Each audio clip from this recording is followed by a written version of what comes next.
Hello everyone, my name is Kirill and you are on the AutoAdviser channel. As I noticed, you are very interested in the topic of turbo, so we are trying to answer the question of what is better, a compressor or a turbo.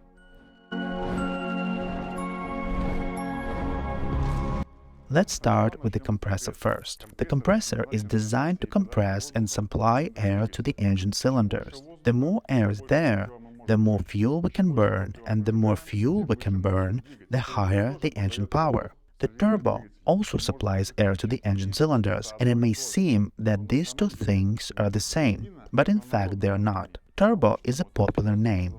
More correctly, this device is called a turbocharger, and it consists of two units, a compressor and a turbine. Earlier, we made a detailed video about how the turbo works. The link will be in the description. So it turns out that a compressor is a part of a classical turbo. Here is the turbine and here is the compressor. But the compressor can also be a separate device, in which case it's simply called a compressor or a mechanical compressor. Let's look at its main types.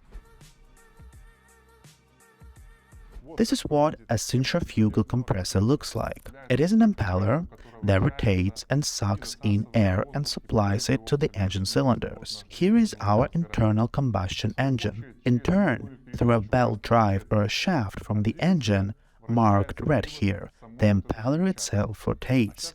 And now, to make it easier to understand how it works, let's look at this animated clip.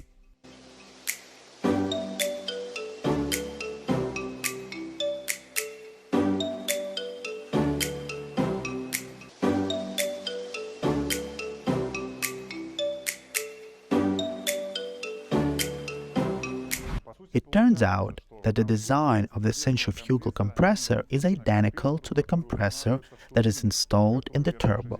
The only difference is that here is the compressor rotates from the energy of the engine, and in the turbo the compressor rotates from the energy of exhaust gases. For this reason, the centrifugal compressor has all the main disadvantages of the classical turbo. The first main disadvantage is the turbo lag.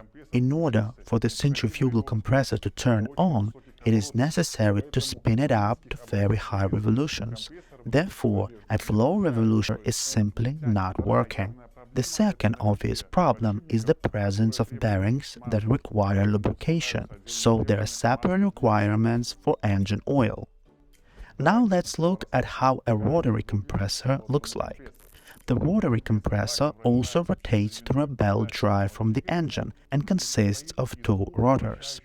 Depending on the shape of these two rotors, sometimes this compressor is also called a screw compressor. They call it that because the design and the shape of each of the rotors is similar to an Archimedean screw. The Archimedes screw was invented in ancient times for pumping water, but to put it simply, we have a similar device in a meat grinder. In our case, these two screws do not compress meat, but compress and supply air to the engine cylinders. Let's see how it works.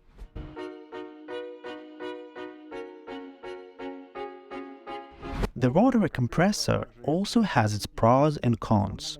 The main pro is that it immediately starts working after starting the engine. You instantly get an increase in power. It is for this reason this type of compressor is installed on drag racing cars.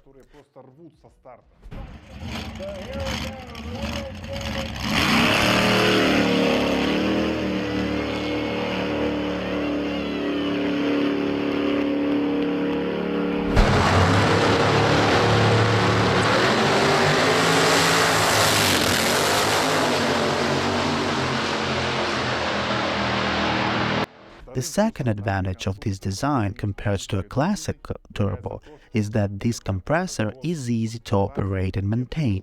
But all mechanical compressors have one global disadvantage: they consume a lot of fuel.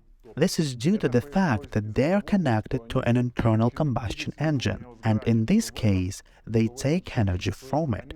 So the engine consumption increases drastically, especially at high speeds. Let's summarize. On modern cars, a hybrid is usually installed. Mechanical compressor works at low speeds, which eliminates the turbo lag effect, and at high speeds, classic turbo turns on, which is more efficient compared to a mechanical compressor. In general, this is the whole difference between a compressor and a turbo, as well as the area of their use. I hope this video was useful and interesting for you. Be sure to like, subscribe to our channel. All the best to you and see you soon.